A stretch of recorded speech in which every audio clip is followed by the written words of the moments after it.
There are only 2 days left until my book, Ask Me Anything, gets released. First off, this is a dress that I bought back when I was figuring it all out, so I thought it'd be great to bust it out as I'm going down memory lane with this book, with this journey. That's what this is. But it's much more than that. I'm excited to share with you one of my favorite subchapters. It's a powerful chapter that I think you're gonna like. This is only part of it, so here you go. Telling 100 people. After I decided to come out, I knew I wanted and needed to tell people, and not just because I liked sharing my innermost personal secret with others. There were several others, actually, but the biggest one was that my job was public facing. I was one of the most community involved people in our organization, and I knew that when I came out, the gossip would spread like wildfire. I wanted to get in front of it to control the message. I also wanted to show as many people in my life as possible that they were important enough for me to share my secret with. I was very strategic about the people I told. I created a list. Yes, a list. Don't worry, a lot of people have laughed at me about it, of people I wanted to tell. Not necessarily about whether I thought they would agree with me. It was about whether I could trust that they would keep it just between us. This created better relationships with most of the people.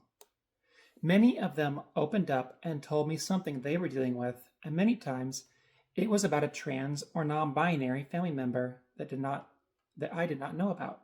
Every conversation was a little bit different. Some were 30 minutes and some were 3 hours. Each time I shared it, something always surprised me about how they responded. Some challenged me and asked me extremely hard questions. I loved that because I was able to answer every one. I love those hard conversations with religious conservative people because they created teaching moments. I loved every conversation. There were several common elements in these conversations. I began every conversation with, I'm about to tell you something personal about me. If it gets out, it could ruin my life, so please don't share this with anyone else. I also said, I'm the easiest person to talk to about this. Unlike many people like me, you can't defend me because this is about teaching and understanding. You may have questions, as have many as I've shared this with, so feel free to ask at any time or after I am done sharing. Then I explained that I was transgender. I went into telling them my story. I shortened it or lengthened it depending on the person and how much time we had. I explained that if I was gay, I just wouldn't tell many people. But this is outward, and you all are about to see me change more than ever. I made sure to include, just know I'm the same me. Finally, I would ask, do you know anyone else whom I should share this with?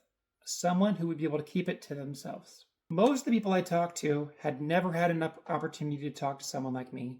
And if they had, they felt there were questions that they were always too afraid to ask. I told people any question that they asked out of respect or open curiosity, I would love to answer. It was very important to me to answer all of these questions so they would have a better understanding of me and my amazing transgender community. As I was telling people, I realized I was creating an army of allies who knew my story and could defend me if they felt compelled to do so. It was all so freeing. Every day of my life, I woke up with this big secret that I could not tell anyone. I felt like I was always hiding. When I started sharing and more people knew, a huge weight began to be lifted off my shoulders. Here are a few of my favorite moments. One fellow board member's response, I will keep my mouth closed until you're ready, and then I won't. It made me feel good because that was his way of saying, I have your back and I will not be quiet about that. My pastor's response, it is a privilege for you to share your journey with me. How happy are you? I am behind you and the church is behind you. You will always be welcome here and embraced as your true self. I wasn't presenting as Jen when we met, so after, when she sent me a beautiful note thanking me for allowing her to witness God's work in my life, I sent her a picture of me. This was her beautiful response. Jen, you look incredible. So much joy and light. Congratulations. I can't wait to see what the future has in store for you. There are two even more powerful conversations after that I share in the book, and I can't wait to share it all with you in 2 days, July 30th. Stay tuned.